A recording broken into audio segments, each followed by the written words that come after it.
Iranian delegation. As a result, Ukraine expressed readiness to accept the U.S. proposal to enact an immediate interim 30-day ceasefire to the Russia-Ukraine conflict. The ball is now in Russia's court, and even more advances have been made after Envoy Witkoff's visit there as well. Following this historic meeting, Secretary Rubio traveled to the G7 in Canada, where our partners expressed support for a swift end and a durable end to this conflict. And as we pursued peace, our nation also showed strength. Under the President's direction, this administration invoked the Alien Enemies Act of 1798 to initiate the removal of hundreds of dangerous members of the Tren de Aragua, a vicious, violent foreign terrorist organization, which has been threatening our nation, conducting irregular warfare, and terrorizing Americans. We express our sincere gratitude to President Bukele of El Salvador for playing a pivotal role in this transfer. As Secretary Rubio said, once again, President Bukele has shown he is not only the strongest security leader in our region, he is also a great friend of the United States.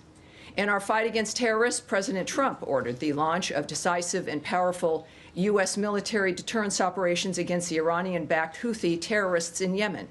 Following the strikes, Secretary Rubio noted that the president, quote, sent a powerful and clear message. These attacks on U.S. vessels and global shipping must stop, and we will hold you accountable. We will protect our people and freedom of navigation. In furtherance of President Trump's maximum pressure policy on the Iranian regime, last week the State Department announced sanctions on Iran's oil minister and shadow fleet that facilitates Iran's illicit crude oil trade. These actions were taken to stop the flow of revenue to the Iranian regime that uses to fuel conflict in the Middle East, advances its nuclear program, and supports its terrorist proxies. In addition, the State Department will consider revoking the visas of foreigners who have supported Hamas and unleashed anti-Semitic harassment, intimidation, vandalism, and violence on America's college campuses.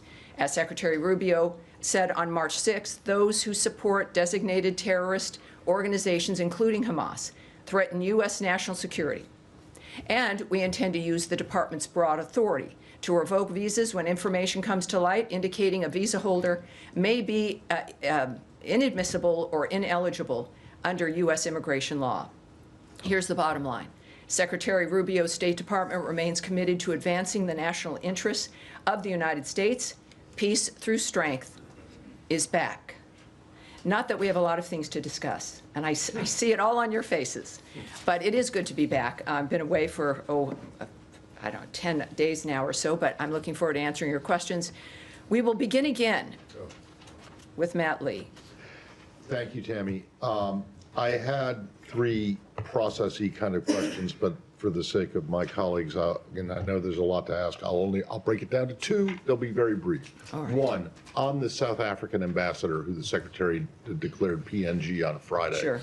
The South Africans seem to be a little bit miffed that they learned about this from a X post, and I understand there was a meeting at which a formal diplomatic note explaining this was handed over. Can you, what day was that, the meeting? Well, it was the same day of Friday. The announcement, yes. So after Secretary Rubio made his decision, our senior level diplomats convoked the South African embassy staff for an in-person meeting at the State Department. At this meeting, our officials delivered the official notification of Ambassador Rasool's persona non grata status, and it was done. Okay, and I understand that his privileges and immunities expire today, and then he has to leave by Friday? That's right. So he has, for these 3 days that passed, he's had his privileges, but those did expire today. And he has, technically, it's a week from the notice, and so that expires now on Friday. Okay. He'll need to be out of the country.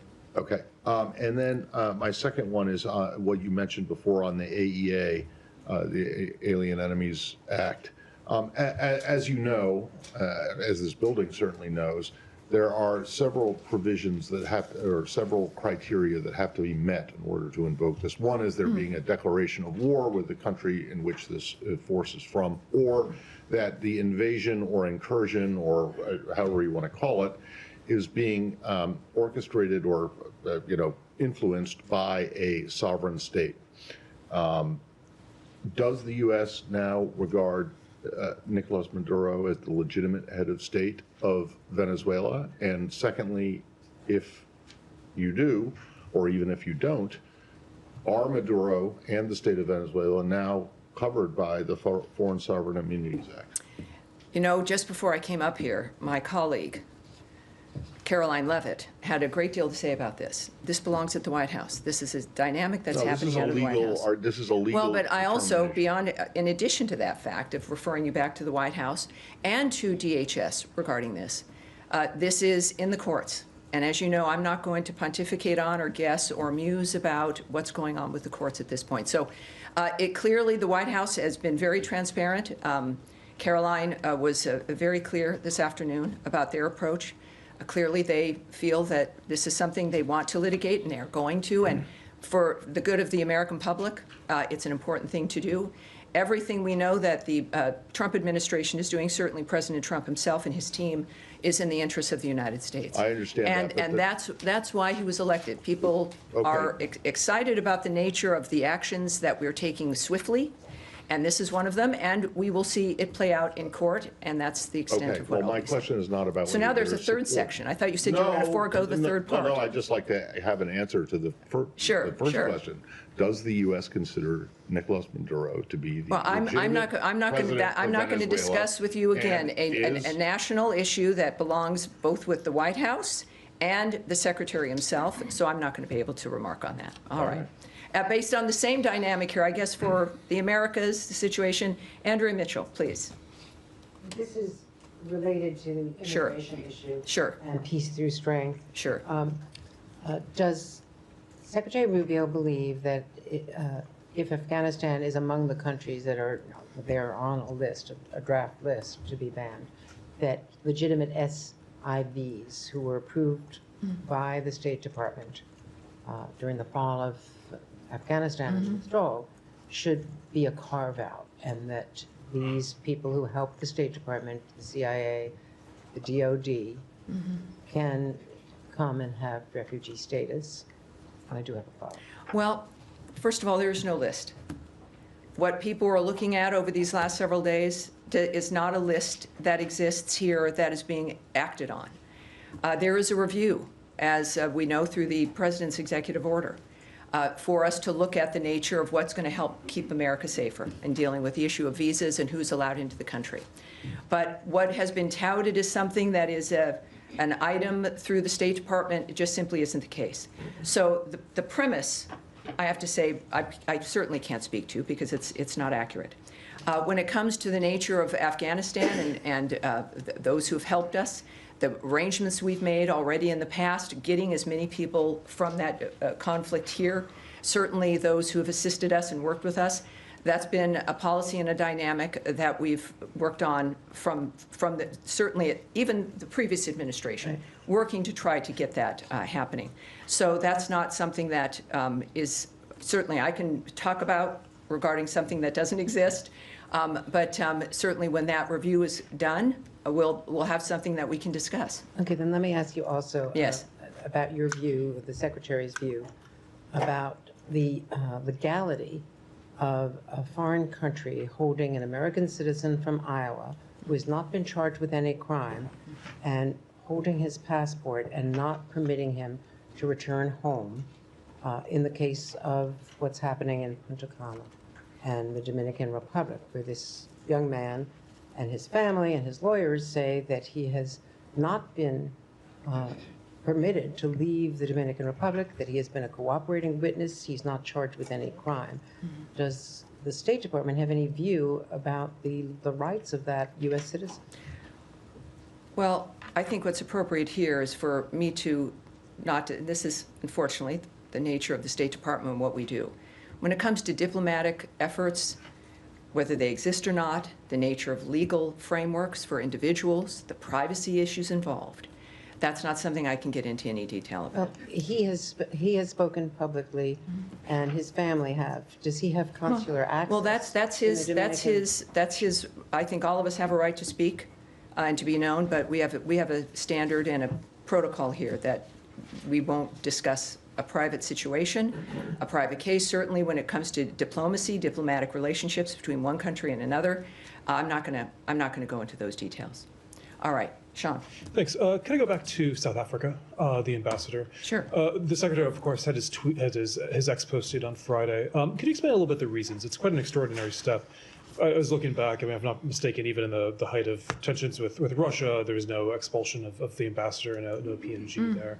What is it? I mean, essentially this was remarks that the ambassador made at a think tank or at a conference that were critical. What I'm getting at is, should other ambassadors be on alert? Can they not criticize President Trump without fear of being expelled? Well, I think it's not about criticism. This was the equation of the president and the country with white supremacy. It was an allegation that casts such an awful light on the nature of the country, on individuals. It is. I mean, if we don't have a standard about the nature of someone who is in this country, who is supposed to be a diplomat to help facilitate the relationship between two countries, and that this is the standard of it, you know, we deserve better. We've had a decent level of diplomacy with South Africa. There are some challenges, but you want people in each embassy who can actually facilitate a relationship. And these remarks were unacceptable to the United States, not just to the president, but to every American. They were pretty much obscene when it came to the nature of what was alleged.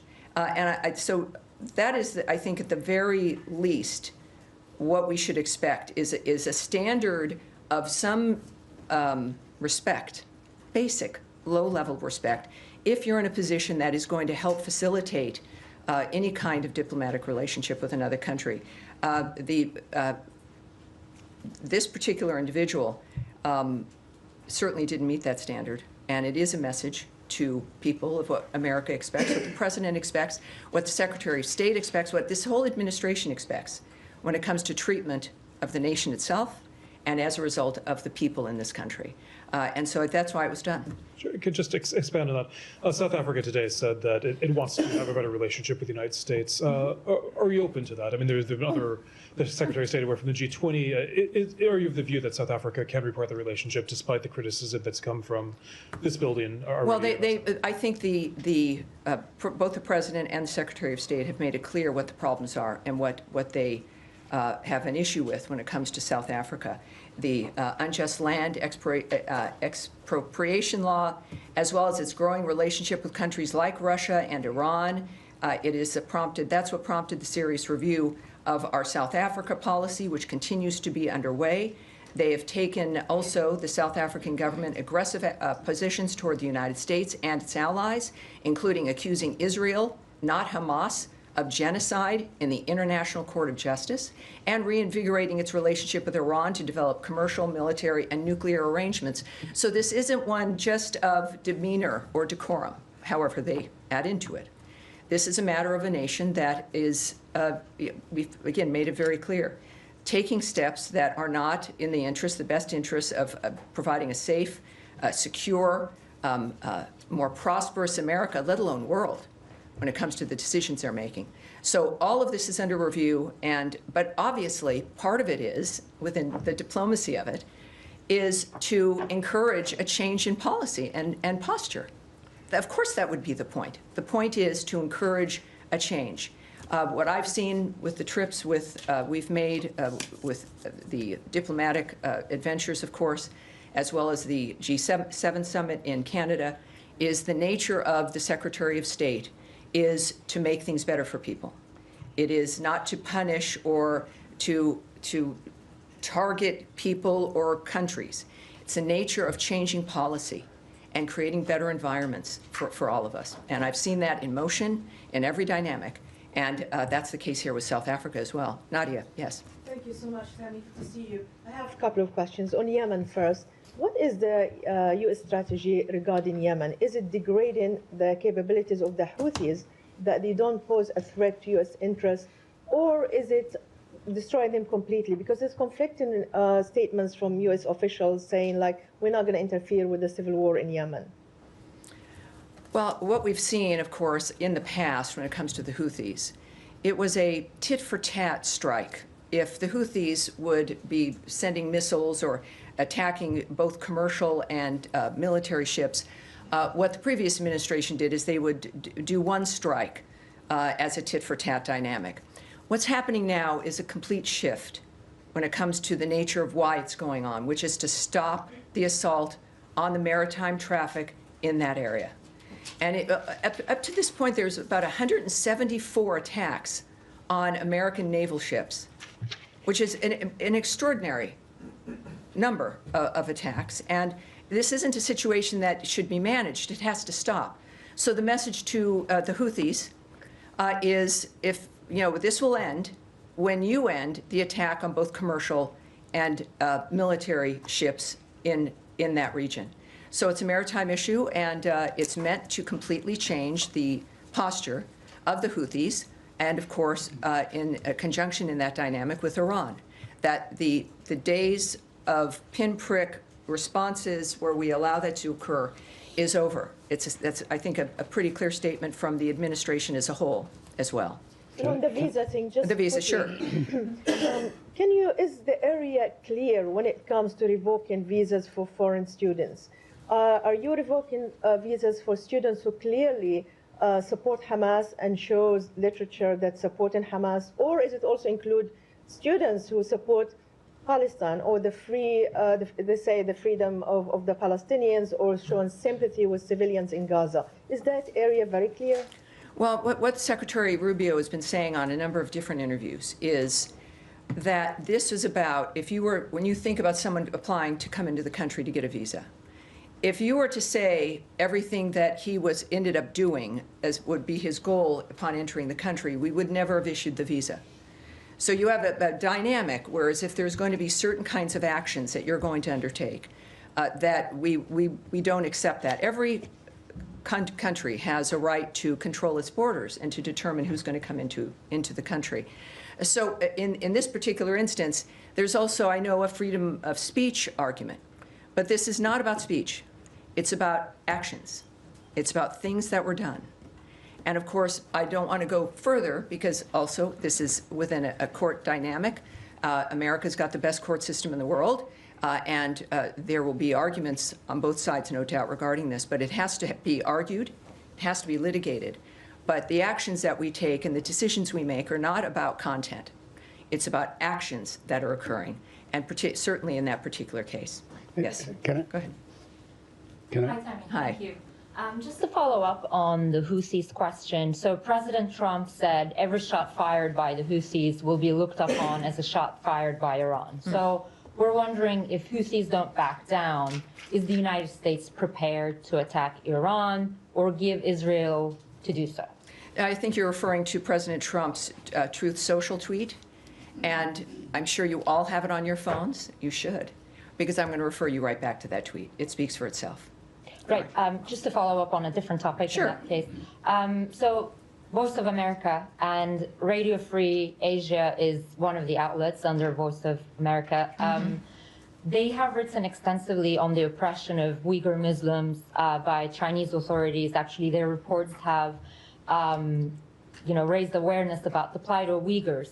And this is a topic that the Secretary feels strongly about as well. We've just seen him last week impose sanctions on Thai officials over deportation of Uyghurs to China. That's right. What does he think about the shutdown of this outlet? Does he support this decision? Well, and what you're referring to, I think, is the VOA and some other outlets Correct. involved with the current, some budgetary changes and actions that have been taken. What I can tell you, like, with all the aspects that are happening in this shift, is that it's a fluid situation. And I look forward to watching it unfold, as you do. I know you're all reporters, and some reporters here in the bullpen have been affected. But the fact of the matter is, this is serious business. It's the business of government using taxpayer dollars. So the same standard applies here. Of course, it's just happened. Carrie Lake, as essentially the envoy within this framework, is someone that Americans know and trust, and I look forward to seeing how this unfolds. But right now, it's new, it's a fluid situation, and we'll have more for you as it unfolds. When you say fluid, right, could yes, it go be ahead. overturned, Yeah. you mean? Go ahead. Can I just follow up on Yemen and your assessment of civilian casualties? Because you'll know there have been reports of several. What's your assessment on that?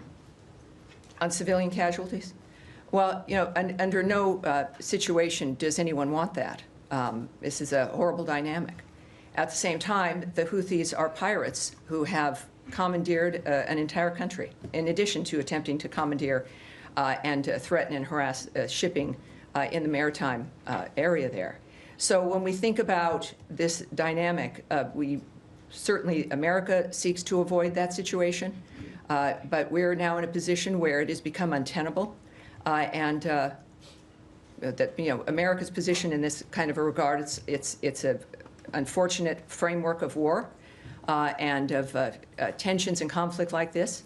But of course, we lament, I think, this country of all countries, and what we've done and what we've accomplished. We lament the loss of life. That's the aspect. Because I think this is part of the real story.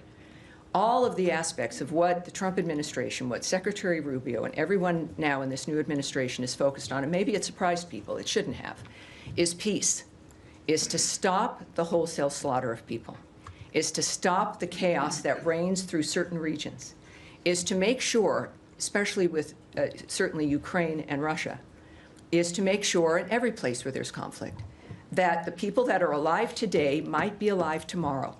And it's imperfect. It's not something that any of us can sometimes predict the end result of. But this is an administration and a president and a Secretary of State who's made it clear that this, if there is a hallmark, the hallmark is fighting for peace and an end to this kind of chaos that has destroyed Yemenis' lives, and it destroys, obviously, too many lives around the world. Now, yes, sir, you've been waiting patiently. Yes, sir. Two quick questions on the Palestinian issue. One pertaining to Gaza. Aid has not been allowed in since the 2nd of March. The situation is very dire. I was wondering if you are really concerned about this, and especially, you know, this coincided with the beginning of Ramadan as well, where people need food and water and so on. I mean, is you know, starvation used as a, you know, a method to pressure people? Isn't that a war crime of some sort internationally? Well, you know, for the horrible suffering of the Gazan people, we know where that sits. It sits with Hamas. We know that within the ceasefire, and why we fight for the ceasefire and want it to continue, is in fact to make sure that food and aid is moved into that region. The United States has led the way in that regard. We also know that at this point, when it comes to the nature of what Envoy Witkoff has worked on and what all of us still focus on, is in fact what your concern is. Making sure that there's a situation on the ground that allows food to get to the people who need it, that allows aid to move through to the people who have been suffering because of the choices that Hamas has made throughout the years. And that is what we continue to work on. So everyone, certainly it's a concern, and that is why we continue to work to make sure that aid can get to the people who need it. Yes, sir. Go ahead. Follow up? Yeah. The Syrian Interim Authority last Thursday approved a new constitution. It has granted likely no rights for the minority like Kurds and Druze in Syria, and has been rejected by these minorities, labeling it against the democracy. What's the U.S. view on that constitution? And does anyone in this department connected with the new Syrian Interim Authority? Do you have an engagement with them? You know, again, when it comes to diplomatic engagements, situations as fluid and as situational like that one, that's not something I'm going to be able to answer. But I'll see what we can do when it comes to the specifics of what you've asked for. What about the? Yes. Right. I have another question on Iraq. All right. Yeah, this administration, including Secretary Rubio himself, has called the Iraqi government to resume the Iraqi Kurdistan oil export and solve the U.S. oil companies' issue that are working in Iraq. But this hasn't happened. What's the U.S. view on that? Are you urging the Iraqi government to resume the oil export? Again, I'm not, at this press briefing, I'm not going to go into international negotiations or diplomatic negotiations or thoughts that might be held by the Secretary of State. But we'll see when it comes to actions on that. It'll be, I think, abundantly clear. Yes, ma'am. Syria. Thank you, Tammy. So Syria's new government, along with regional countries such as Turkey, Jordan, Qatar, and others, have been calling on the U.S. to lift the sanctions that was put in place during the Assad regime, and many view these sanctions as a significant barrier to stabilizing and rebuilding the country. Is the administration considering removing or maybe easing these sanctions? Well, again, when we think about the administration, I think of President Trump and their posture and point of view regarding Syria, and the fact that when it comes to the State Department and the Secretary, these are things that would be negotiations that would have to be contemplated, and I'm not going to do that right here from this podium. Yes, sir. Thanks so much, Tammy. I appreciate you taking the question. Over the weekend... Depends on what the question is, but go for it. Over the weekend, the U.S. deported a Lebanese citizen who was a doctor at Brown University. I was wondering if you might be able to elaborate why. That, I would say, when it comes to that kind of action on everything we might discuss, that's the Department of Homeland Security. So that would be them. And on violence, escalating violence in the West Bank, I guess, are there any concerns among at the State Department over what we're seeing in terms of Israeli actions in the north, in Jenin, in Tulkarm? Well, the United States position, certainly the State Department, is that we stand steadfastly with Israel. Israel has seen certain security concerns that they have, and they're taking actions regarding those security concerns. And we stand with those decisions and what the Israelis choose to do in that framework. Yes, sir. Thank you. Two questions. Changing subject to South Asia. A few days before the elections, President Trump, then as a candidate, had spoken about, expressed concern about attacks on the Hindus in Bangladesh. Now that Secretary has been here for about 60 days, what is his assessment about the situation of Hindus in Bangladesh and what steps he is taking to address President Trump? Secretary Rubio. Well, again, you're talking about President Trump in certain aspects about how the nation and how his administration views the nature of what's happening in another country. And Secretary Rubio, of course, follows through with his vision and the nature of the choices that are made in that regard. But when it comes to, again, negotiations, diplomatic considerations, and the conversations that those involve and what might happen, I don't want to presume here what the outcome will be. You don't want me to either. I think that the best thing to do would be to... I'm sorry? Can I reframe the question? Well, no, because I'm not. What I'm not going to answer is diplomatic considerations from government to government or attitudes and approaches when it comes to what's happening in a certain country that belong within a diplomatic kind of conversation that clearly I can't speak on, or would I hypothesize about what might happen. So yes, yes, there you go. Yes, ma'am. Go ahead. I have one more Go ahead. question. Thank you, Tammy. Just to follow up quickly on what Hamara was saying about USA, GM, Radio Free Asia, Sure. and other news broadcasters, because I think you're going to get a lot of questions about this. Oh, I expect it. I just got back into the country over the weekend. I thought, well, this will be discussed. As you mentioned, it's affected colleagues we know in the bullpen. Yes. Can you just clarify, when you say that you're watching this unfold, do you know if this is something that could be reversed in terms of what they're doing with US? You want me to speculate. No, and I know just... you know I can't. And I know I come from a background where that's mostly what I did for a very long time. That I can't do here. Okay, so my next question is about something different. The State Department, according to some reporting by the New Republic, terminated a contract to the Yale School of Public Health's Humanitarian Research Lab. They were tracking evidence of the Ukrainian children that have been abducted by Russia since Russia's invasion of Ukraine.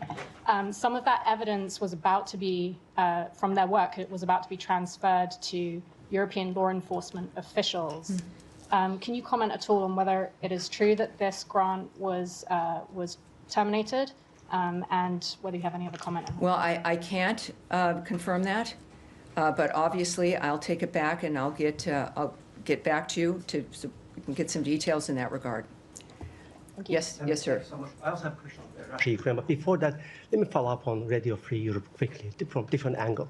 This administration last month secured one of the reporters jailed in Belarus, was working for Radio Free Europe, and I won't give you credit for that. Now, given how strongly you feel about the cases, can you assure us that you will continue securing the release of Radio Free Europe reporters, one of them in Azerbaijan and other countries, even if you end up defunding them? Well, that's not something I can answer here, again, when it comes to the nature of the choices that will be made. But what I can tell you is that this is a country that has led the way from the very start of radio, of making sure that voices are heard everywhere. That this is something this country can be proud of. And it sits within the framework of what matters to us. At the same time, this nation has to look, and I don't think it's anything to be ashamed of, look to the nature of how America is going to be able to remain strong and safe and secure and more prosperous so that we can continue to move through with foreign aid, with facilitating voices that normally other parts of the world would not hear. It is a part of democracy. And of course, you want every nation to have that kind of commitment as well when it comes to who's able to be heard. So that's a commitment that stands. It is the heart of this nation. And certainly that's not going to be ending. The framework of certain things might change, or how we facilitate them, but certainly not that commitment. And I think we've done a good job of that, and we should all be proud of it as well. My How are we second doing? question, Tammy, on Russia, Ukraine, I was going to actually, that was my original question. Well, I've clearly lost the bucket of issues here as we've gone from a few things back. But Can you go ahead. comment on reports that the United States pulled back from international group investigating Russian crimes? What is the strategy there, and what message are you sending to Russia, who continues actually committing crimes as we speak? Yeah. Look, this is we're going to be looking into a number of different things. That's anecdotal. The nature, I'm not familiar with the nature of what happened, so I'm not going to be able to speak to that. Yes, right down the middle here. Yes, sir. Thank you so much. I think, the gentleman in front of you, sir. Go ahead. Thank you, Tammy. Daniele Compatangelo for LA7, Italian TV and primetime media. So we both were at the G7 the last week. Yes, we were. And the focus was Ukraine. So today in Europe, there was European Council. They met, the foreign minister, and they discussed about Ukraine and the European Union proposals. So it seems like there are Europe is very divided right now, like Italy, Spain, Ukraine, Hungary and Slovakia are more aligned to Trump proposal. It's not proposal, but like plan. And the other ones, more lefties, are like, want to keep giving aids, military aids to Ukraine. So what is the, what do you, as a State Department, how do you guys will interact with the European right now? Are we going to go for the Trump plans or the European ones? I think we're going to go with the Marco Rubio approach, which is to talk to everybody, which is to put out the new ideas, which is to argue for them on the merits of those ideas. That's what happened at the G7.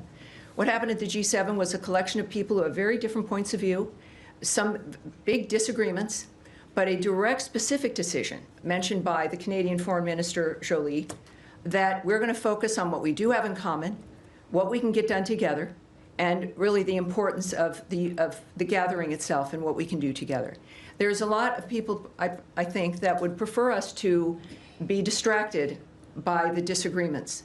But what I've seen Secretary Rubio accomplish is remarkable, and in different environments where there's negotiations between countries attempting to stop war, a ministers' meeting where they're all aligned in some fashion or another and want to work together but have disagreements.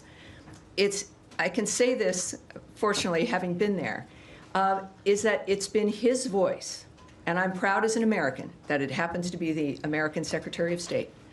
It's his voice that has brought conversations together, that has brought groups of people together. And we know this is why you need a State Department and why you need diplomats, because everybody's going to have different ideas. Everybody's going to think there's a better way, and we all have investments in the nature of the outcome. America is the strongest country in the world for a reason. All the combination of things we do, but mostly because we are a nation of merit and arguments and speech and the ability for people to be heard and for all of us to have an open mind. That is what Marco Rubio brings to this debate, especially in Europe where there are disagreements. We will, and he expects to, win people over based on the merits of the arguments that we continue to make every day. And I'm going to leave it there, everyone. I'll see you Wednesday and Friday this week if you didn't get enough. There'll be more to talk about. Thank you, everyone. I appreciate it. Have a great day.